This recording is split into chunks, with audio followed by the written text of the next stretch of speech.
Joe Rizzi, how's winter going in Toronto? Yeah, it's been actually a mild winter up until we got a cold snap coming in a couple days. It's supposed to be down to -20. That's Celsius. I'm not sure what that is in Fahrenheit. So Yeah, I don't have uh, a conversion in my head, but I that's know I'm here at the Jersey Shore, and our winter has just been brutal. has it? Yeah, I yeah. mean, obviously for Jersey Shore standards, I'm sure that doesn't compare to Toronto like you, but for Lots of snow. yeah, I mean, well, a good amount of snow, not like a ton of snow. Like I don't think our school systems have been shut down at all, but just cold. I mean, anything that's below 31 degrees just kills me. It just takes a part of my soul. Yeah, So yeah. it's just been a lot. And actually I live very close to a lake, and that's Ah, been frozen, which since I've lived on the Jersey Shore, I think it's been like 4 years, and that lake has never been frozen. And really? then this is the Okay, first winter that it's been a frozen lake. okay. Yeah. So, and then it's like I don't know if I could cold plunge in it, like as far as like sanitation wise. And I still have the Atlantic Ocean like on the other side of me, so I opt for the Atlantic Ocean for my cold plunges. But the lake is I it's hear you. it's a cool thought. So yeah, so tell us a little bit about yourself and your company and everything. Yeah, so I'm owner operator of Iceworks Bath Co. We build, manufacture in-house residential and commercial cold tubs. So I think this is our 2020. Yeah, we started the company just as COVID started in 2020, February of 2020. Started the company, and we're still here. So we're doing something right. So yeah, what made you get into this industry? Yeah, great question. I love answering this question. I'm a master plumber by trade. I had a company for 23 years, service plumbing company, and just was uninspired. Just didn't want to, whap in every day and just didn't want to be there. So I just sold the company. I had no idea what I was going to do next.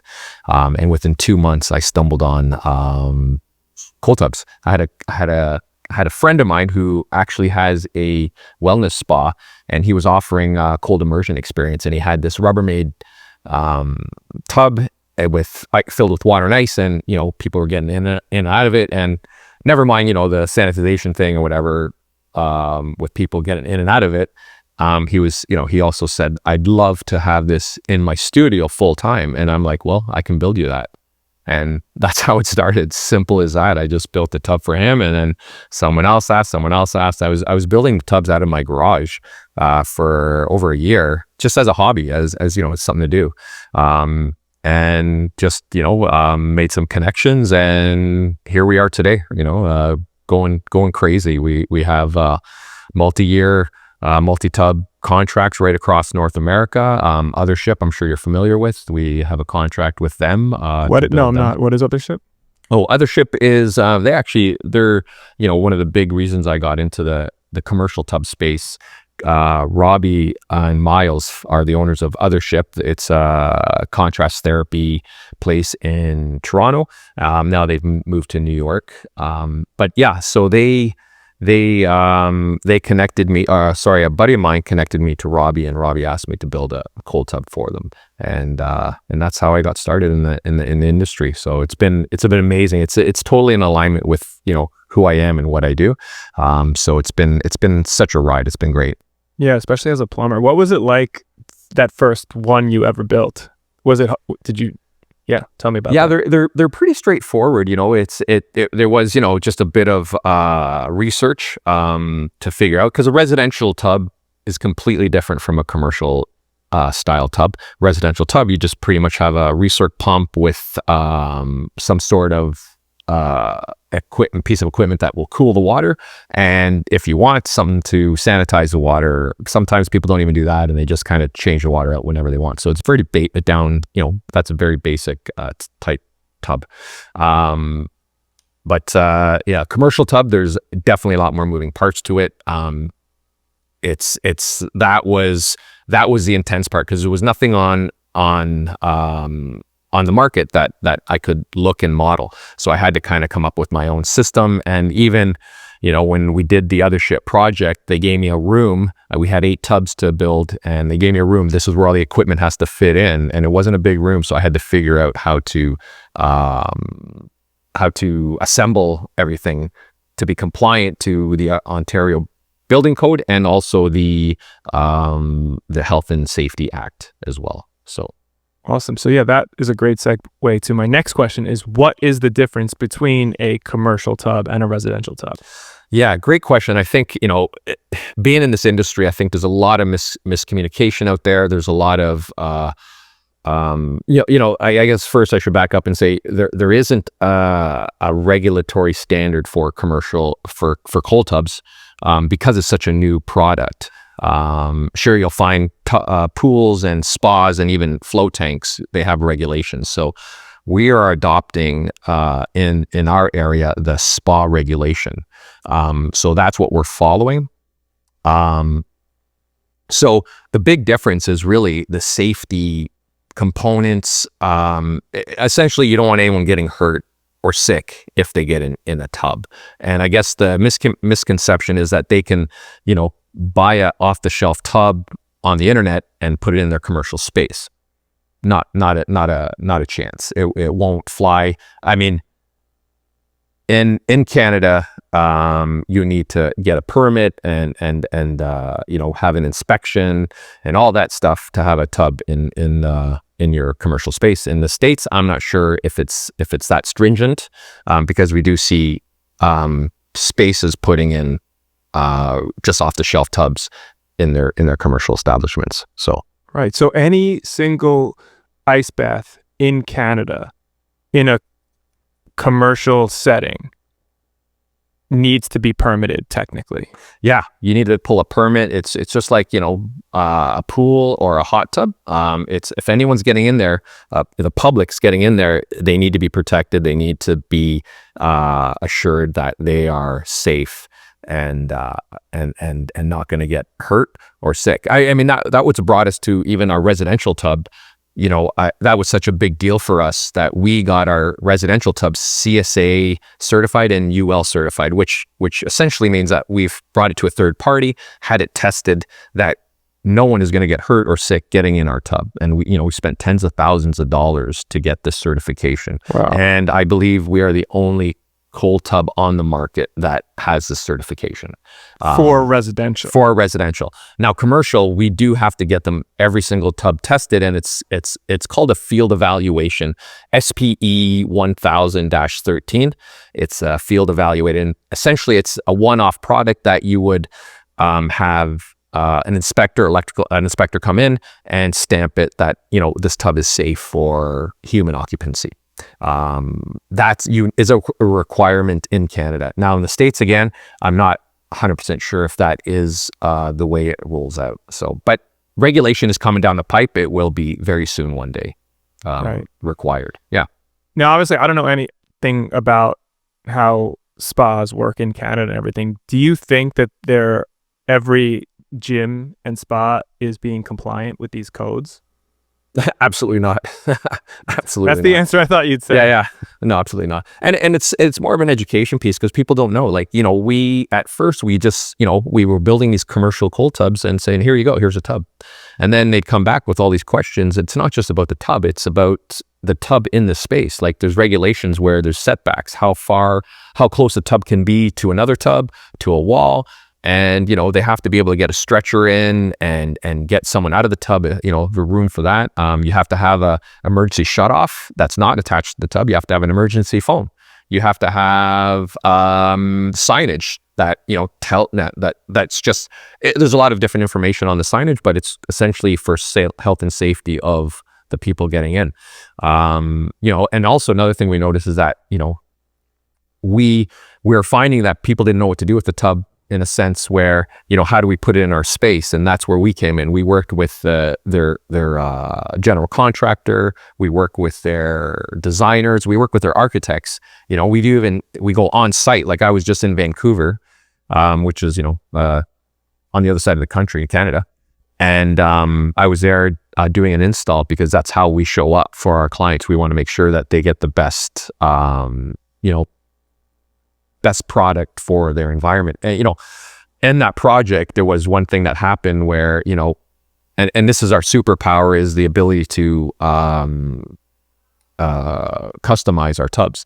They had a height restriction on the area, so we were able to design the tub and lower it to make sure it fit, and just fit by like 2 inches. So they got the pass, and they can open up with no issues. So that's amazing. I'm sure that gives gym owners and spa owners such a peace of mind to know that everything is done right. And even if something were to go wrong, I mean, it was done right. Yeah. And that's a big thing. And that's an educational piece that people, again, just, they don't see that part until they get into it. And then, then they have other, we've taken over jobs from other companies that they bought a cold tub from somewhere, and were getting no help and no response. And we'd come in and, pretty much take over the job. So that's great. And one thing that I was thinking too, just talking about this, is that I'm sure all of these regulations that you're following were built for hot tubs. So, once everything catches up, you'd have to imagine the cold water is and the extra element that, these things probably will change and grow and emerge. For sure. There's emerging technology. Like right now we're working on a system. So on the commercial tub, we have what is called a chemical controller. So it's essentially a system that measures the sanitization in the water and sends a message to a computer, which then sends a message to a pump to pump in chlorine or acid to make sure the levels are where you want it. And cold water is very difficult to sanitize. We found that out the hard way. And we've been testing different controllers on the market. Now we've come to a point where we're designing our own. We will have soon our own chemical controller that is designed for cold tubs. Wow. And that's been a big project for us. And we're super excited about it. So that's coming out soon. Can you give like an explain to me like I'm 5 overview of your best sanitation practices that you've found just far? Well, I mean, there's a standard, right? Like you have to use either chlorine or bromine until regulation comes out that, they've done the testing and you can use UV or ozone or whatever. You can use them as a supplement to, because a lot of people like ozone. A lot of people like ozone. I'm a fan of it. I'm a fan of UV. I'm a plumber by trade. I've installed a ton of UV systems and I think it's a great product, but you don't need it. So really, I mean, you asked me what my best scenario is. Yeah, it's everything. It's, I think I don't like chlorine or bromine, but it needs to be in there. So you make it as small as possible in that range. I believe in Ontario, it's between 5 and 10 parts per million. So I'll set the tub at 5, and then I'll have UV and ozone. UV will help lower the sanitization level that you don't need to use as much chlorine or bromine. And that's a big plus too. So really I don't have a best, but I just, as much equipment as you can put on this to keep water clean and sanitized is the best. Because you got to remember too, these are small bodies of water. Like our cold tub, our 2-person cold tub, which is the most popular, is 130 gallons. So it's not much water. And you have people getting in there all hot and sweaty, and we even found detergents, certain detergents that they use on their swimsuits, reacts with the water. So it's a constant battle. It's these commercial tubs aren't set it and forget it. There's a lot of maintenance. There's a lot of moving parts to it that you need to maintain daily. So. And I think you touched on it already, but just for my own knowledge, you are into ozone and UV. They could work well together. Yeah. So on our residential tub, we do have a unit that it combines it. And when you use them, tell me the order. You do ozone. So it's actually a unit that we found that combines it. Like it's one unit that has ozone and UV. So it just runs through it. So it is, by regulation, has to be the last thing that goes into your tub. So you run it through the pump, you run the water through the pump, through the chiller, and then the last, for the residential tub, even for a commercial tub, if you're going to include it, it needs to be the last item that goes into the water. What about ozone versus UV? Between the two, what should go last? That's a great question. It's there's so many nuances. I would say, yeah, you got me here. I would say UV. I would say UV.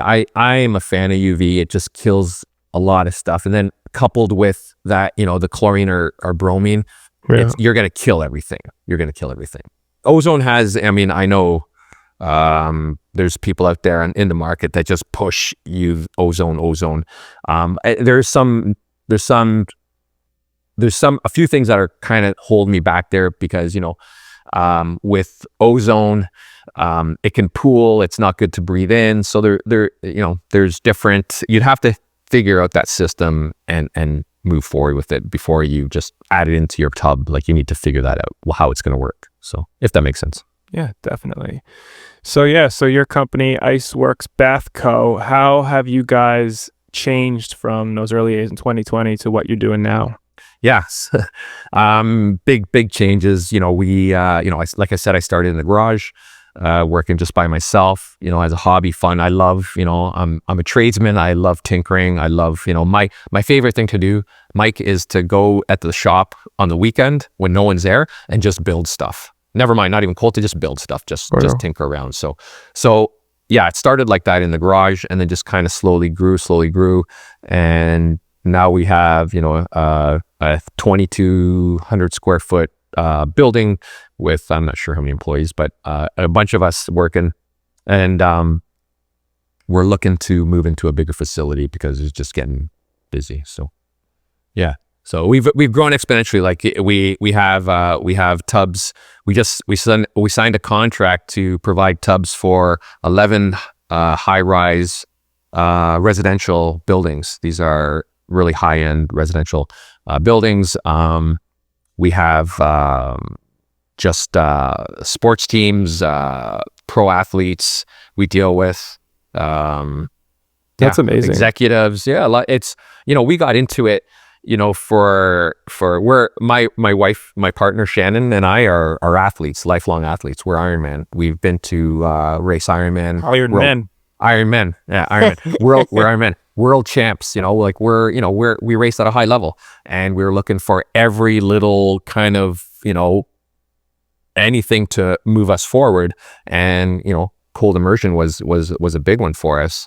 And, but that said, now we do it for totally different reasons. It's just, I'll tell you, I dislike getting in the cold. I dislike it. I hate being cold, but I know it's on the other side of that. And, it's 30, 40 seconds. My time is 3 minutes. I do 3 minutes and I'm out.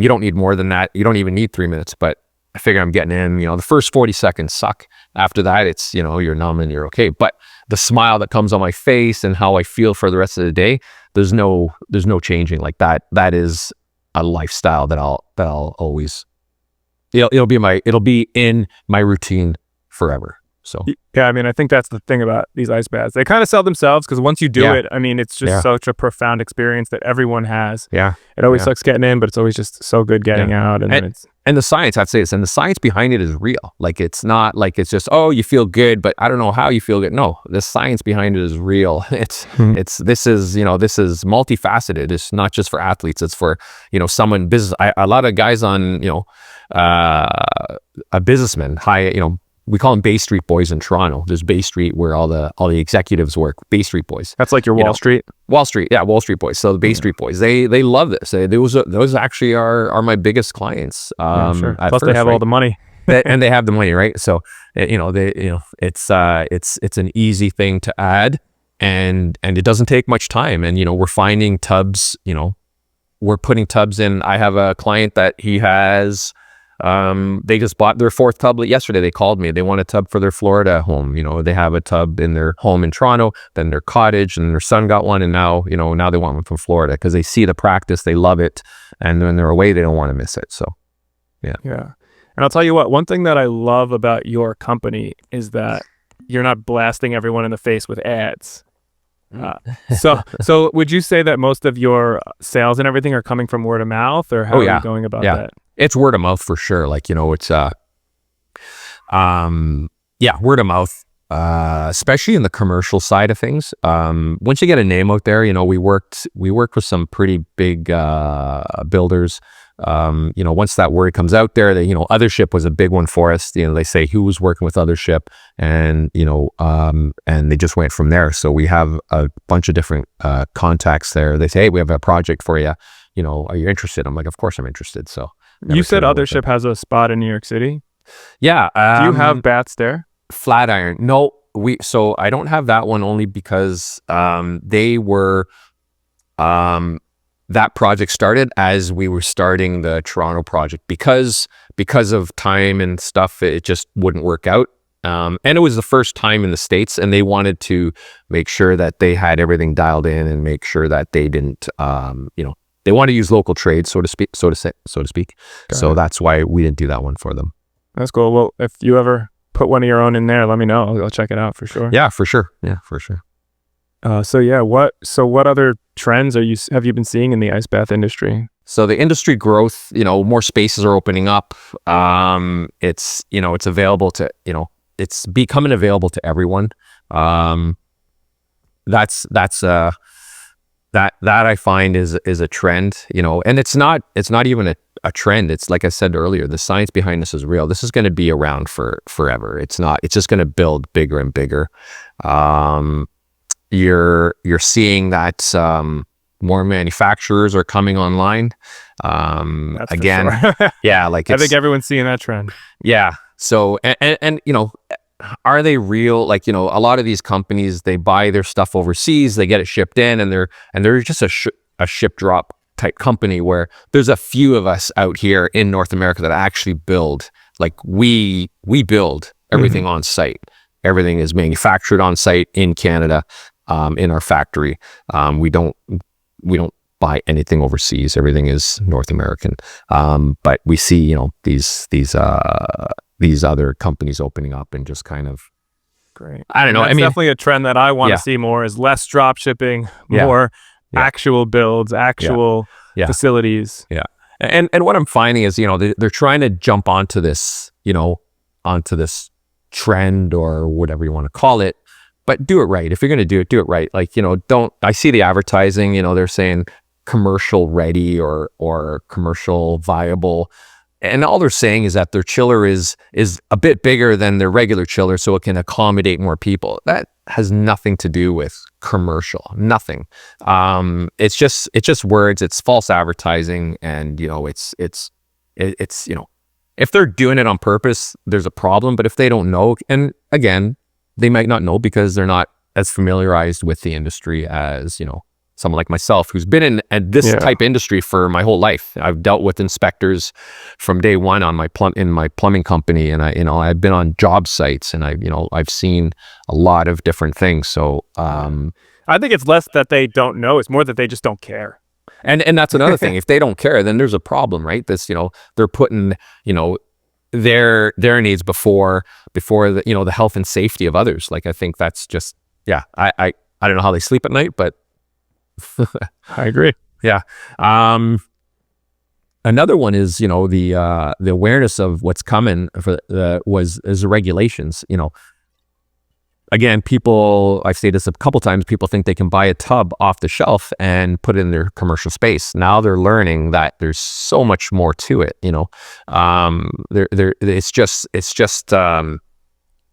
It's just something you can't just put in the space. You need to look at the building. You need to look at where you are, what kind of regulations they require, because every province, every state is different, and even within the state they might have different regulations. So we, because who we are, we will reach out to the inspector and say, hey, Mr. Inspector, what do you want to see? What do you want to see? Here's the plans, here's everything. How, so when you come in to inspect it, there's not going to be any surprises. So that's what you asked me, the trends, but yeah. So that was one of the things that we found was becoming more and more of that. People are getting educated and understanding that they can't put these tubs in their space, and how do we get a tub in our space? So yeah. And I'd imagine not only just the regulations, but just the fact that with more people, more use, I mean, these things are just going to break down quicker. And Yeah, for sure. And I think that's, we offer that service. We make sure that, our tubs are robust. We have manuals, we have training, we can monitor the tubs on our end. We have an app that we can download and see how the tubs are reacting, so we can help them out. Yeah. So you can measure remotely how the water is flowing through a system. Yep. Our chemical controller has that ability, so it'll be on the market very, very soon. I'm excited about it. And that's that's like yours. Yeah. It's our designs. I mean, these apps you can find. You can add an app that can track this stuff anywhere, really. But this is kind of put in a package that has a chemical controller and all the pumps and stuff to distribute the chemicals, and also this app to track that and monitor it and send messages out. And it's really robust. It's amazing. Yeah. Can you see yourself selling that app to other cold plunge companies? Yeah, I could see me selling the whole system, like the chemical controller, adding it to their tub that they might have that doesn't have a chemical controller. Because in some instances, you don't need this automated chemical controller. You need an automated system, but you can put like a brominator or a chlorinator that just offline just circulates, and you kind of manually turn the dial on how much sanitization you want and how little you want. So it's very hands-on, where this system that we've developed is very automated. So it distributes the chemicals, it measures it, but that said, you still by regulation need to test in Ontario once every 4 hours, in BC once 2 times a day. So like I said, every province, every state has their own regulation that we need to follow. So we just sold some tubs to California, and we're just in the process of looking at what the regulation is there. And we just found that they require NSF approved equipment. So you can't have just any pump. You can't have any skimmer. You can't have any kind of filtration system. It has to be NSF approved. So. Do you happen to know about regulations for commercial saunas? Not really. No, I don't. Sorry. No, I know. My personal gym that I go to every day, the sauna, like I started going to this gym when it was brand new, it opened, and the sauna is just smelling disgusting now. It's just so gross. I can't imagine they're following any regulations. They're just turning it on. I don't think they clean it. So I really want to just know if there's sauna regulations out there, and if there are, hey, Lifetime Red Bank, what are we doing here? Yeah. I mean, I'll tell you a little story. There was a sauna in one of the projects they were doing, and you got in there when we opened up and you couldn't even breathe. Like, it was so stuffy, and like, what's going on? And it wasn't even hot. It was just the air circulation. They just a little tweak and they fixed it. So there is 100%, there's definitely, I'm not sure if there's regulations, but there's definitely ways to set up a sauna, and and maybe they don't have the sauna set up properly. Well, they definitely don't, but it works. I mean, I sweat, works, yeah. So yeah. All I could ask for in this cold climate, but we'll see. So as far as what makes you guys unique, if you had to pick one superpower, what would that be? Oh, geez, yeah, great question. I think it's our team is our superpower. I have a great team around me. I came up this industry, it just kind of fits really well with me. I've been in the plumbing industry all my life. So it just kind of easily went over and transitioned. And, I have just my whole team, project managers, and designers and that I work with, and the staff in the back that builds the tubs, and my, office manager is awesome. Like, it's just, I have a great team around me. It just makes work seamless. It makes everything flow. And we have answers when people have questions. That's the big thing we found. We're there. We're very agile. We can shift gears really quickly. We have the answers, right? Another big superpower I feel, just besides your team, is the fact that we can customize. We can customize anything. Like, we got a couple jobs because a client said, oh, we're trying to get this tub from somewhere else, and they it came in this one piece and that's it. They couldn't do anything. I'm like, well, our tubs are fully customizable. We can have the mechanical section right next to the tub, or we can have it in a room 30, 40 feet away. We can vessel size, shape, anything. So that's a real superpower. We've garnered a lot of projects due to that. On to our next segment. We have the cold take. So Joe, give us a controversial take. I had so much like we're trying to figure this out. We want to, what do we do? And so, and I said, I'm going to settle on this. I'm going to put this in. And Shannon was totally against it, but I don't know what else to say. So I want to say that toast tastes better. Toasted bread on a sandwich is better than fresh bread. I don't know. Is that controversial enough? It's good. I mean, I'm trying to think. I think it definitely depends on the bread. Yep. For sure. As a blanket statement, I disagree. Oh, okay. If you go to buy a sub, I'm not sure what you have in. What do you have? We have Subway. Subway. Do you toast your sub, or do you No, get it? You don't, eh? Really? You do, huh? Oh yeah. It's toast it next time, Mike. I think. But I will say, like, I like melted cheese. I like the meats and the innards hot. But I like a chewy, chewy piece of bread. I mean, and I think I'm a little unique, especially from like the New York area, where I like my pizza soft. Yeah, I like it. I like an undercooked undercarriage. Yeah. Whereas like a lot of people, they like that crisp, that burn. Yeah. So yeah. But to me, what I'm looking for in a bread, and I do have to say is, as this is a biohacking podcast, I don't eat bread anymore. Unfortunately, I actually diagnosed myself as gluten intolerant. Okay. 2 months ago. So I haven't touched gluten in 2 months, which has been incredible for my life. Yeah. But so I haven't eaten bread in a while, but I was a sucker for just the softest, most undercooked bread you could find. It's my dad calls it cake. He goes, "Why are you eating that cake?" So he likes the hard, yeah. Okay. So, well, there you go. It was a good take for sure. Awesome. Thanks, Mike. Awesome. My cold take is, I think that car headlights are just too bright. I personally drive a Kia Forte. It's kind of low to the ground, and I feel like when I'm driving around at night, I am just getting blinded by people's headlights. It's horrible. And I don't really know when this happened, but all of a sudden you look around, everyone's just, and I don't know if it's like this in Canada, but here in New Jersey, it just seems like people have the brightest headlights. I've also become more sensitive to light in my older age, and it's just blinding. Interesting. Okay, I'll have to see if that's a thing here. I can't recall. I can't recognize keep a look at it. I feel like it's also the kind of thing, like, once you see it, then you start to see it. But I mean, I'm sure you drive much more of a manly truck or car than I do. So you're I'm a bit higher up. Exactly. So you're higher up, so you don't see it. But I have these big ass cars on the road, and I'm so low, and their lights are in my eye field, and they're so bright.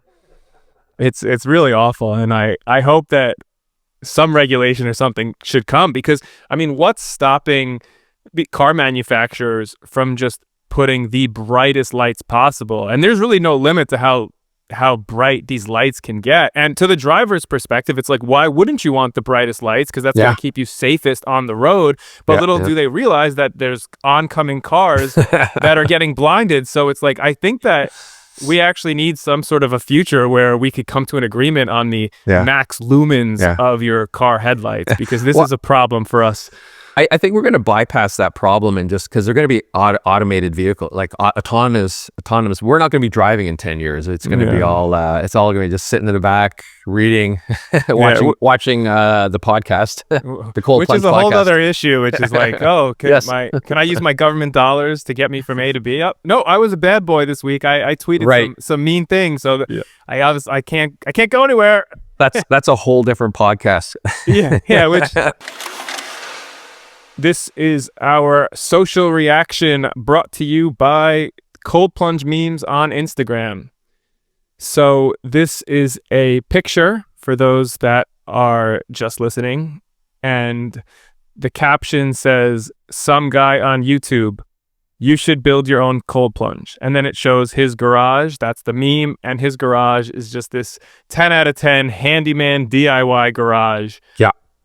And it's like, yeah, man, like I struggle because Yeah. someone like me, I'm not handy. And everyone's like, oh, you know, why would you want to spend $10,000 on a cold plunge? Just build your own. And it's like, yeah, dude, like your garage looks like that. Of course you're telling me that. Yeah, I agree with that. That's a beautiful garage.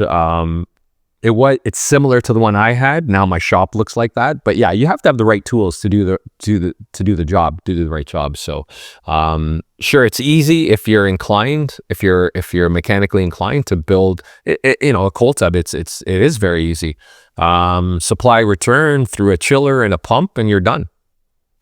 Any vessel, Now you can definitely upgrade it and add insulation, add sanitization, add a skimmer.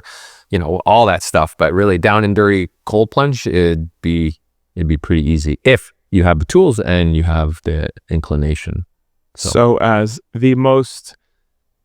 probably the best plumber I know, could you give a piece of advice to any of us DIYers out there?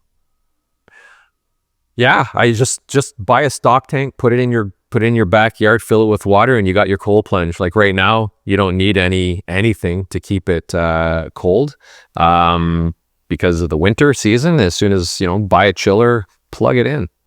What are your thoughts on Teflon tape versus the plumber's glue? Okay, so Teflon tape and what you're referring to is called pipe dope, and there's certain things. So you wouldn't okay, I'm getting technical here. That's what we want. On a solenoid valve, which has a solenoid valve works when an electrical charge is sent to it and it opens up or closes depending on which way you want to go. If you use Teflon tape, potentially a piece of that Teflon tape can get entrapped into that valve. So it'll stop it from opening and closing. It'll never close fully or never open fully. So pipe dope would be a better solution in that application. Where sometimes if you're using high pressure, you want to use Teflon tape. And there's different types of Teflon tape for gas, for water, for cold water, and even sanitized type water, because the sanitization does react with the piping and the joints and stuff. So can you use them both in tandem? I do. Yeah, good question. When I used to do boilers, and I used to do these big elaborate boilers for radiant floor heating, and you do not want a leak on this system because if you have a leak, you're pulling a lot of stuff apart. So I would Teflon tape and I would pipe dope and put these fittings together. Even with a wrench, what do you call it? Torque wrench, just to make sure you have the right torque. So I'm very, very technically inclined that way to make sure it's done right. Okay. So it just saves a lot of time down the road that you're not fixing stuff that you should have done right the first time. So let's say like you're connecting the hose from the ice bath to the pump. Yep. Would you recommend going Teflon tape and the glue? Yeah, so if it depends on the type of connection. Typically on a pump, you have a union connection. So that would come with already with its own type of seal. So you're good there. Going into that, typically there's solvent weld, which is glue, which is perfect. And then, or you can have, like you're referring to, what is male or female coupling that you would screw into there. And I would use Teflon tape in that instance. Yes, but not both. No, I don't think it's not necessary. The pressures are so low that you don't need to worry about. It's more just to make sure it's a nice solid seal. Connection. You don't need to over tighten it or add too much stuff. Yeah. One more question I had as a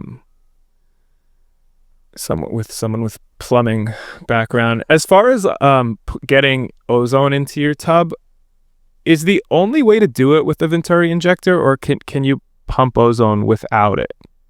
I've seen it with, I think it has in the system, it has a Venturi that will make the ozone, and then you can put it into a tube that you can put it into the tub, whether it's on the piping or you actually just put it into the tub and clean it, you can do it either or. But I believe what you're asking, you do need a Venturi, I believe, to create the ozone, if I'm not mistaken. Right. So you're not 100% sure, but you're basically, you think that every time, in order to suck the ozone out, you do need the Venturi. There's a Venturi in there that creates suction, and I think... But are some of them built in, though? They are. That's what I'm saying. I think they are built into the system. I know mine, the system that we have in our residential tub has a Venturi. Built in. So you wouldn't even see it. You wouldn't see it. Some come where you need to add it to the piping. Yeah, which I think those are like the cheaper ozone. Yeah. And then I used to use that one until I found this other one, because the one I liked, the one I found that had the piece that was attached to it, was a great system. But it just, this one's way better because it's less parts, less moving parts, and less for hookup and easier to maintain. That's actually why we changed over. It was easier to maintain for the end user, for our clients. Awesome. Joe Rizzi, where can people find you? Internet, website, iceworksbathco.com. Actually, I have it. I should get you that stuff.